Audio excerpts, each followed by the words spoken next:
हो जाएगा। ठीक है, उसके बाद तो अब ठीक है, चांगदेव यही करने लगा।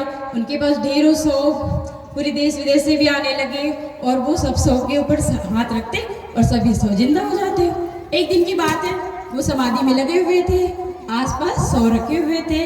अचानक एक 8 साल की बच्ची आती है भाई, वो पूछती है कि ऐसे मतलब सौ यहाँ पे क्यों रखे हुए हैं। तो जो वहाँ पे रहते हैं वो बताते हैं कि ऐसी ऐसी बात है, चांगदेव को सिद्धि मिली हुई है और हाथ रखेंगे और सभी जिंदा हो जाएंगे।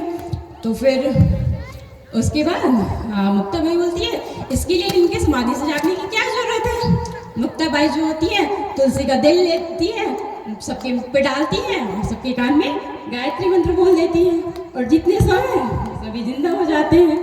अब इसके बाद की बात सुनिए। अब संत ज्ञानेश्वर से समाधि से जागते हैं, वो सोचते हैं कि आज क्या बात, एक भी सौ नहीं है। वो पूछते हैं तो बताते हैं ऐसी ऐसी बात है, ये हुआ तो मैंने बताया आपको।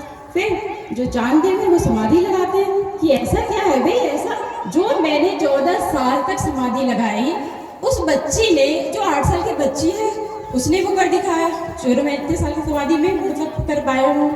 तो जो चांगदेव है वो समाधि लगाते हैं, फिर से ध्यान करते हैं कि ऐसा क्या है। तो समाधि में उनको पता चलता है कि एक संत ज्ञानेश्वर है जो धरती पे अवतरित हुए हैं, तो वो उनसे मिलना चाहते हैं। तो अब संत ज्ञानेश्वर क्योंकि जो 12 साल की ही थी, तो चांगदेव उनको लिखने के लिए देखते हैं तो क्या लिखें, वो तो छोटे हैं, तो उनको आदरणीय कहें क्या कहें, सोच में पड़ जाते हैं। तो क्या करते हैं, वो पूरा कागज संत ज्ञानेश्वर को भेज देते हैं।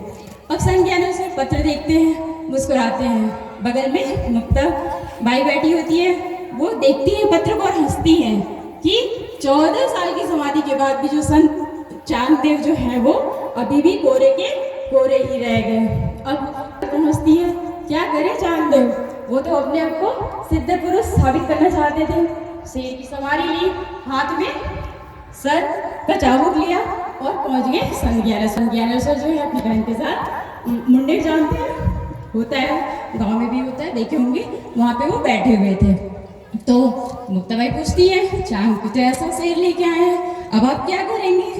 वो कुछ नहीं, दीवार को थपथपाते हैं, कहते हैं चल। बस इतना कहना था, दीवार उड़कर चांगदेव के सामने है और संत ज्ञानेश्वर जो के सामने जो है चांगदेव नतमस्तक हो जाता है। उसके अंदर जितनी भी अहंकार होती है वो पूरी समाप्त हो जाती है और संत ज्ञानेश्वर के पहले शिष्य बनते हैं चांगदेव। कहने का तात्पर्य ये है कि हमारे यहाँ पे जो इतने छोटे बच्चे हैं उनमें भी कितनी सिद्धियाँ होती है। ठीक है, बस इतना कह के मैं अपने वाले को विराम दूंगी। धन्यवाद।